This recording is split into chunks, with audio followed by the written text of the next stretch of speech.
I hadn't expected him to stay. The Sheikh was the kind of man people spoke about in hushed tones, present but untouchable, his name floating around the courtyard like a rumor. He was known for his brief appearances, for stepping into a room with a glance sharp enough to silence it, and then disappearing again before anyone could grow used to his presence. He was not meant to linger. And yet that night he did. The air outside had cooled after sunset, the desert heat finally loosening its grip. Inside the guest house, shadows settled into corners, and the old lamps gave off a soft amber glow. I busied myself with the simple rituals of hosting. Pouring tea, arranging cushions, pretending not to be aware of the man across the room. But my eyes kept drifting to him. He sat with a kind of deliberate stillness, one leg folded under him, the other stretched long, his robe falling in clean lines.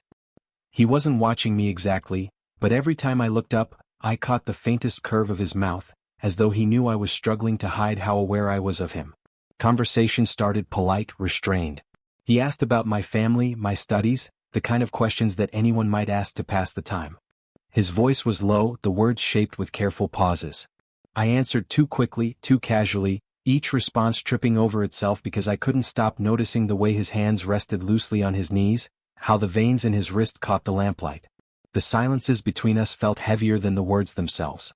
They stretched out, long and unhurried, and I found myself filling them with the sound of my own heartbeat. "Do you always stay up this late?" he asked at one point, his gaze flicking toward the open window, where the night pressed close against the screens. "Not usually," I said, though it wasn't true. "I often stayed awake past midnight, but never like this. Never with someone else sitting across from me, making the room feel smaller just by being there." He hummed in acknowledgement, not a laugh, not quite approval. And then silence again, a silence that pulled me toward him even as I tried to hold myself back. I told myself there was distance. After all, he was who he was. Older perhaps, certainly more certain of himself, wrapped in authority like a second skin. And me. I was still trying to figure out what it meant to carry the weight of my own thoughts. That should have been enough to keep us apart.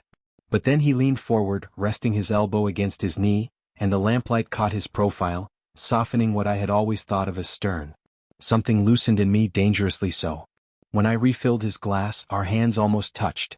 It wasn't even close, but the space was thin enough that I felt heat gather at the base of my neck. He noticed, of course he noticed, but he said nothing. Instead, he let his fingers linger on the rim of the glass, his eyes holding mine for a moment longer than necessary. That pause broke something in the air. From then on, every movement carried weight. The shift of his shoulders, the brush of fabric, the way his voice seemed to land nearer to me than before. I caught myself leaning in without realizing it, as though I were being pulled forward by a thread. At one point, the wind outside pressed hard against the shutters and the room shivered. He glanced toward the window, then back at me. "It feels like the night doesn't want us to leave," he said quietly, and I laughed too quickly, the sound brittle, because it was exactly what I'd been thinking. I don't remember what story I told after that. Something about when I was younger, about climbing the date palms even though I wasn't supposed to. But I do remember his expression as he listened. Not smiling, not frowning, but intent. Focused in a way that made me feel like I was saying something far more important than I actually was. His eyes caught the light, warm and steady, and I had to look away before my words betrayed me. The night stretched on. My tea went cold. Still, he didn't rise to leave. Every so often he adjusted the folds of his robe or leaned back against the cushions, but he remained there, present, like the moon through the window, quiet, unmovable, impossible to ignore. I realized then that his staying wasn't casual. It was deliberate. He was choosing this, choosing to be here, and I couldn't understand why. That question lodged in me like a spark, impossible to put out. By the time the clock on the wall whispered past midnight, my voice had grown softer. His too. The space between us had narrowed somehow, though neither of us had moved.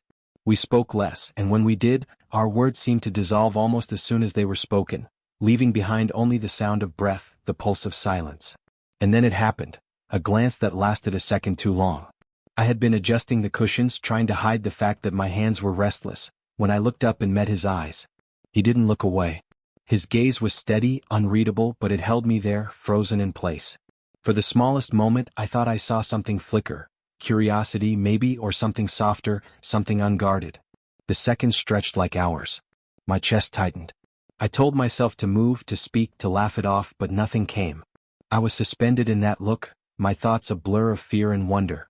And then just as suddenly he blinked and leaned back, breaking the moment without a word. But it lingered anyway. The silence that followed was louder than anything either of us could have said. When he finally spoke, his voice was lower than before. "It's late," he said, though he didn't stand. "Yes," I whispered. I don't remember how the night ended, only that he remained there a little longer, neither of us moving to close the distance nor to widen it. Just two people suspended in the same quiet air, the space between us alive with everything unspoken. And when I finally lay down that night, I couldn't shake the feeling that something had shifted. That nothing, not even silence, would ever sound the same again. The house was quieter than I'd ever heard it. Even the wind outside seemed to hold its breath, as if reluctant to disturb the stillness we had left hanging in the room the night before. I hadn't expected to see him again the next evening, but there he was, the Sheikh, seated at the edge of the low couch, unhurried as though the place belonged to him. I tried not to stare, but the sight unsettled me. He had shed part of the formality I was used to. His outer robe hung loosely over the chair, his keffiyeh folded neatly beside it, leaving only a light shirt against his frame. It startled me how much difference a single layer of fabric made. The lines of his shoulders showed more clearly, the way his chest rose and fell with each quiet breath. I caught myself watching, then quickly busied my hands with the teapot. But even as I poured, my pulse betrayed me, too loud, too insistent. "There's only one guest room," I said, my voice breaking the silence more harshly than I intended. "I hope it's not inconvenient." His eyes lifted to mine. Calm, unreadable. "Inconvenience is a matter of perspective," he said. His words stretched out, smooth, almost teasing, though his expression didn't shift. I laughed awkwardly and set the teapot down with more force than necessary. "I didn't mean." "I know." He cut me off gently with a half-smile that made my throat tighten. The evening unfolded in slow increments. We shared the meal quietly, conversation breaking in and out like waves, simple questions, brief replies. But the pauses grew heavier. He wasn't in a hurry to fill them, and neither was I, though my body hummed with restlessness. Later, when the lamps flickered low, he rose and moved toward the guest room. I followed, hesitant. Inside, the air was cool, scented faintly of cedar from the carved chest against the wall. There was only one bed. Wide enough for comfort, but undeniably one. I froze in the doorway, the realization striking harder than I expected. He glanced back at me, catching my hesitation. "I can take the floor," I said too quickly, though the idea made me uneasy for reasons I didn't want to name. His brow lifted ever so slightly. "Do you think I would let that happen?" The way he said it, steady, sure, sent a shiver through me. I nodded, unable to argue, and set my bag near the corner. We moved through the small rituals of settling in. He loosened the buttons of his shirt, slow, practical movements that seemed louder in the silence. I tried not to look, but every time the fabric shifted, I caught flashes of his skin, warm under lamplight. My chest tightened. I turned away, pretending to fuss with the sheets, but my hands shook. When I finally lay down, I kept to the farthest edge of the bed, my back stiff, my body aware of the space I was trying to preserve. He lay beside me, unbothered, his breathing even, steady, as though none of this unsettled him. But it unsettled me. Every sound, every shift in the mattress felt amplified. The faint scent of him, clean like spices and sand and something darker I couldn't name, filled the air. My thoughts spiraled. I wondered if he noticed. The way my breaths came shallow, the way I kept my hands clenched into fists against the pillow. I wondered if he could feel the distance I was straining to keep, and whether he minded. Minutes passed, maybe hours. I couldn't tell. At one point he turned slightly and the sheets rustled between us. I thought he might speak, but he didn't. Instead, his presence loomed close enough that I could feel the warmth radiating from him, even without touching. The silence grew unbearable. "Do you always stay so quiet?" I asked, my voice low, hoping it would break whatever spell had taken hold. He didn't answer right away. I thought maybe he wouldn't at all. But then his voice came, softer than I'd ever heard it. "Words aren't always necessary." I rolled onto my side just enough to see the outline of his face in the dim light. His eyes were half closed, but awake, aware. My heart lurched. "There's a lot you don't say," I whispered before I could stop myself. His gaze lingered on me, unreadable again. For a moment I thought he might reply, might open something hidden, but he only held my eyes, letting the silence fill the room like a tide. The air grew heavy, charged with what neither of us spoke. I felt the urge to reach out, to close the small distance, but fear anchored me. So I stayed still, caught between wanting and restraint, the weight of unspoken words pressing down harder than anything he might have said aloud. That night I didn't sleep. I listened to the rhythm of his breathing steady beside me, and wondered if he too was lying awake, haunted by what he didn't say. And when dawn crept across the shutters, painting the room in pale light, I realized that silence could be more dangerous than words, because it leaves everything to be imagined. The morning after passed in fragments, the clink of cups, the rustle of fabric, the Sheikh's voice low as he spoke sparingly. But beneath it all ran the echo of the night before. His silence, his nearness, the weight of what neither of us had said. I told myself I was imagining it, that I was reading into things that weren't there. And yet, whenever our eyes met, something inside me stalled. It was like leaning too far over the edge of a balcony, dizzy with the drop below, and realizing you don't want to step back. That evening the air cooled again. We sat in the small sitting room, lamps glowing, shadows stretching against the walls. He had set aside his robe, leaving only a dark shirt, the collar open enough to reveal the line of his throat. He looked less like the figure of distance everyone whispered about, and more like a man who had chosen to stay where he didn't need to. I tried to read, though the words blurred on the page. He was telling a story, something from his travels, about a storm that had forced him to take shelter for 3 days in a remote village. His voice was steady, his gestures minimal, but then he did something I wasn't prepared for. He reached out mid-sentence and placed his hand on my arm. It wasn't dramatic. Just the weight of his palm, firm but gentle, grounding the part of me that always felt restless. The world froze. My book slipped slightly in my lap, my fingers numb. I looked down at his hand, at the way it rested so naturally against me, as though it had always belonged there. The warmth spread quickly, crawling up my chest, tightening my throat. When I looked up, his eyes were already on me. For a moment, neither of us moved. The silence pressed close, louder than the wind outside.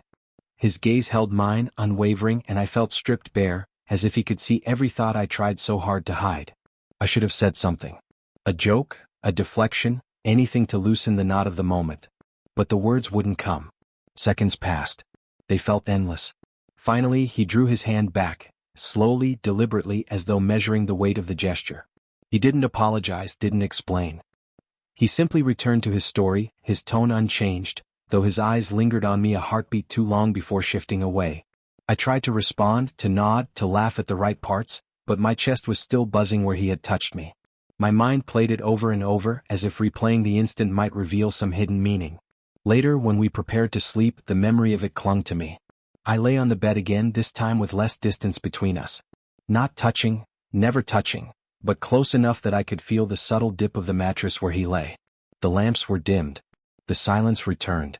My eyes adjusted to the outline of his body, the slope of his shoulder, the steady rise and fall of his breath.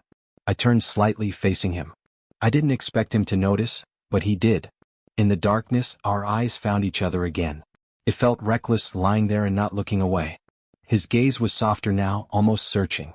My heart hammered, but I stayed, suspended in the quiet weight of his attention. At some point, our hands shifted on the sheets, not quite intentionally, not quite by accident. The backs of our fingers brushed. I froze. So did he. We could have pulled away. We should have pulled away. But neither of us moved. The faintest line of contact held between us, so small it could have been nothing, yet it was everything. Time stretched unbearably. My breath caught in my throat, his steady and even beside me. It wasn't a touch in the way people usually think of it, but it carried more charge than anything I had ever felt. I closed my eyes, not in sleep but in surrender, because I couldn't bear the intensity of it. The air around us seemed to hum, thick with what we didn't say, with everything that had been gathering since the first night. Eventually, exhaustion won. My mind drifted in and out, my hand still hovering against his. And just before sleep pulled me under, I could have sworn I felt him shift slightly closer, as if testing the fragile space between us. I didn't dare open my eyes to confirm it. But I knew. When morning came, I woke with the memory lodged deep inside me, the touch of his hand, the silence of his eyes, and the unspoken truth that the space between us wasn't empty anymore, it was alive. I thought the night before would fade with the dawn, that the fragile line of contact between us would dissolve into daylight like mist. But it didn't. It clung to me all day, in the way I replayed the brush of his hand against mine, in the silence that had stretched so long it felt like a language of its own. I kept catching myself glancing at him. He moved through the house with his usual composure, slow, deliberate, never in a rush. And yet I noticed things I hadn't before, The quiet concentration in his face when he read, the way his thumb rested lightly against his teacup, the curve of his mouth when he listened. Small details that felt dangerous to notice. That evening, as the sky bruised into indigo and the lamps filled the room with amber light, he sat across from me again. I couldn't look at him without remembering the night before, the frozen seconds, the quiet current that had passed between us. We spoke at first of ordinary things. He asked about the city, about the streets I walked most often. I asked about his travels, though my voice faltered on the questions. But as the hours stretched, the words grew scarce. The silence was heavier tonight. He leaned back against the cushions, his robe discarded, his shirt collar open. His eyes found me, steady, patient, as if waiting for something I hadn't yet given him. I wanted to say something, anything, to break the unbearable closeness of it. But what came out wasn't what I had rehearsed in my mind. "Why do you stay?" I asked, my voice smaller than I meant it to be. For a moment he didn't answer. His gaze didn't waver though, and that was almost worse than words. Then he exhaled, slow, controlled. "Do you want me to leave?" The question struck through me like a blade. My first instinct was to deny it, to laugh it off, to pretend. But the truth rose up before I could swallow it. "No," I said. Too quickly, too honestly.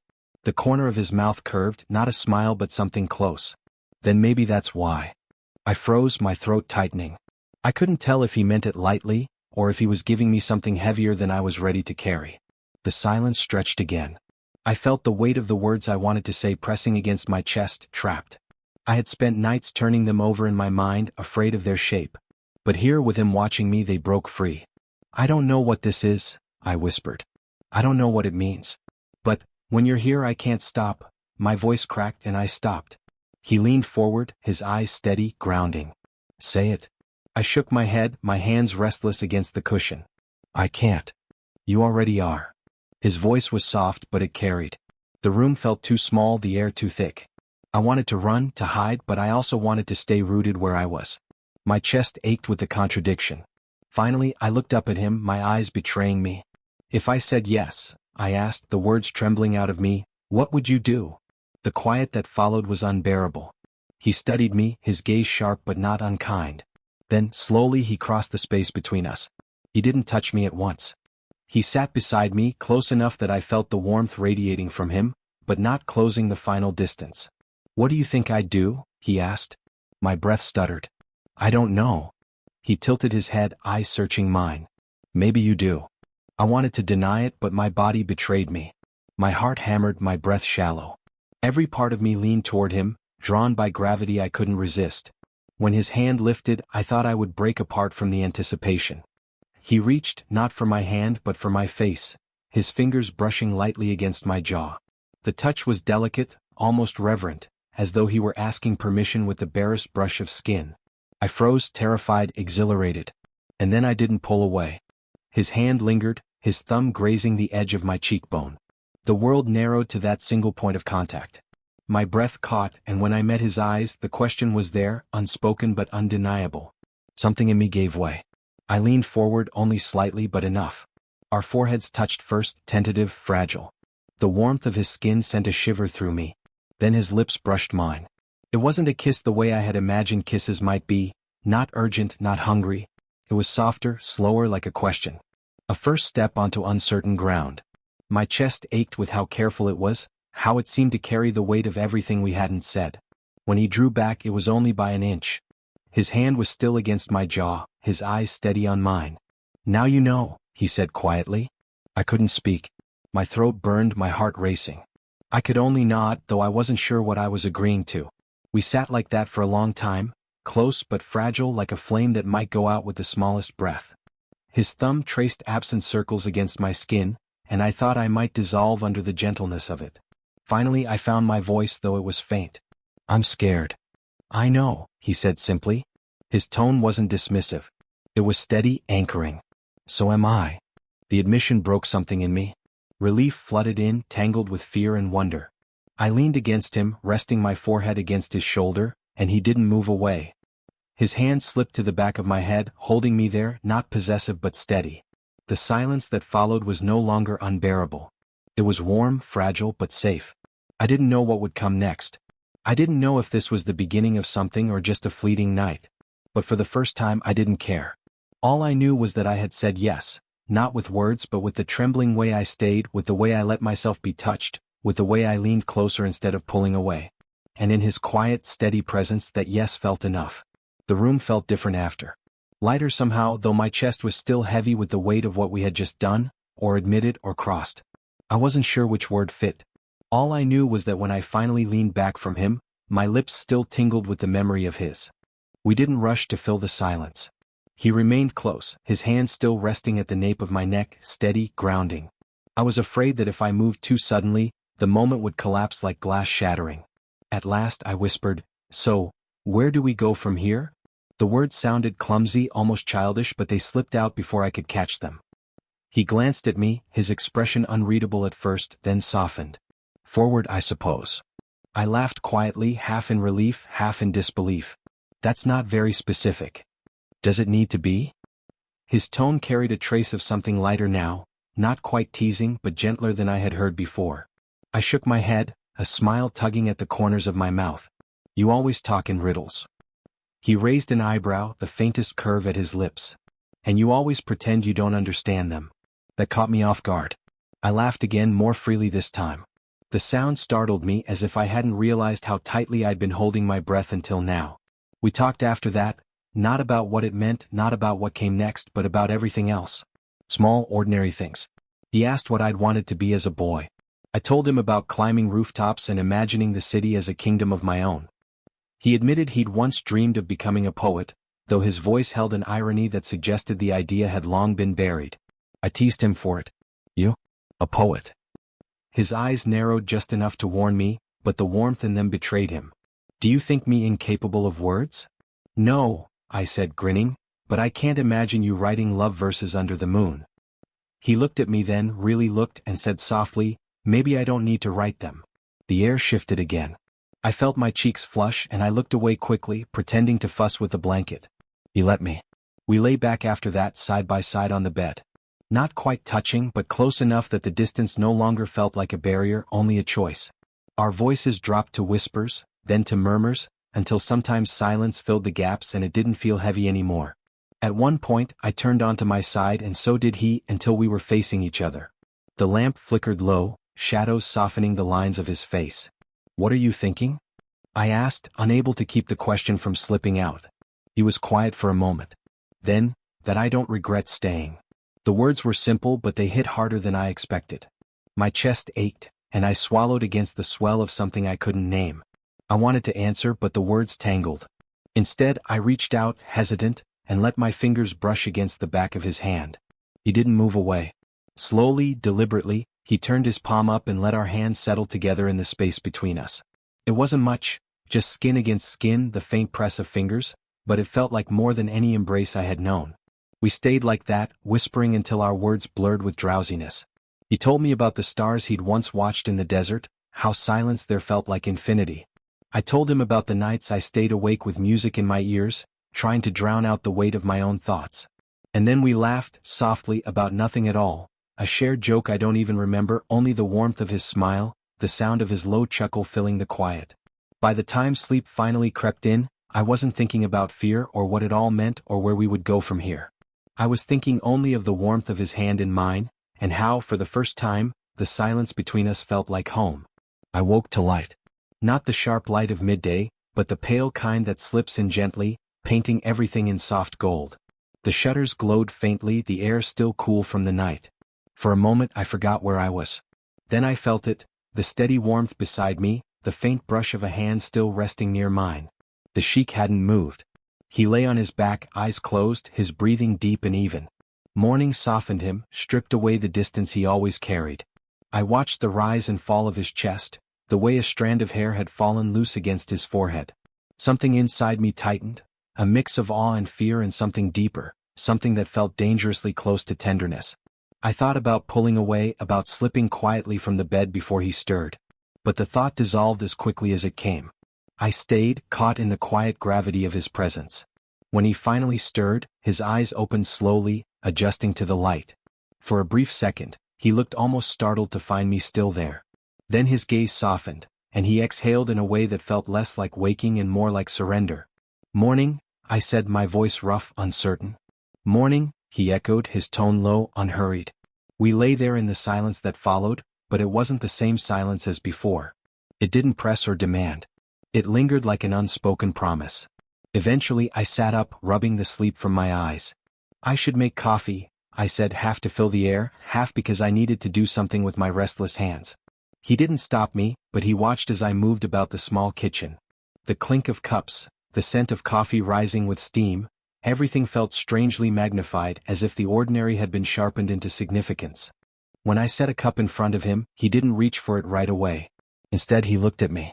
Really looked, in a way that made me feel as though the air between us had thinned. What? I asked, trying to smile, though my chest ached with nerves. He shook his head slightly. Nothing. But the way his lips curved suggested otherwise. We drank quietly, the room filled with the small sounds of morning. At one point, he reached to adjust the cup in his hand, and his fingers brushed mine again, light, unintentional, but lingering.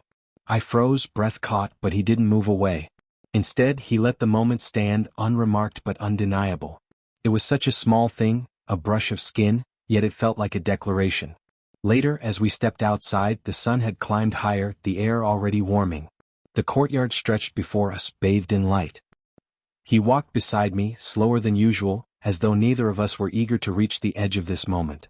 When we reached the gate, I hesitated, unsure if this was where it ended, if morning would unravel what the night had given. My hand twitched at my side, restless. Then he did something simple, so simple it nearly undid me. He reached for my hand. Not abruptly, not in a way that demanded. Just steady, deliberate, his fingers sliding into mine as if they had always belonged there. I looked at him, startled. His expression was calm, almost unreadable, but his grip was firm, certain. Something in me softened, gave way. I squeezed his hand back, tentative at first, then with more certainty. We stood there a moment longer, the world moving around us, the wind stirring the trees, a bird calling somewhere in the distance. But none of it felt as real as the warmth of his hand holding mine. I realized then that nothing had been accidental. Not the silences, not the touches, not the way he stayed when he could have left. It had all been choice. And in that quiet morning light, I understood that something had begun between us. Something fragile, yes, but real. As we walked forward, side by side, I felt the weight of it settle in me. Not heavy, but grounding. He didn't need to say anything, and neither did I. The silence carried enough. But in the back of my mind, words formed anyway, words I wasn't ready to speak yet, but which lived in me now, unshakable. He didn't just pass by. He stayed. He stayed the whole night. And in staying he had changed everything.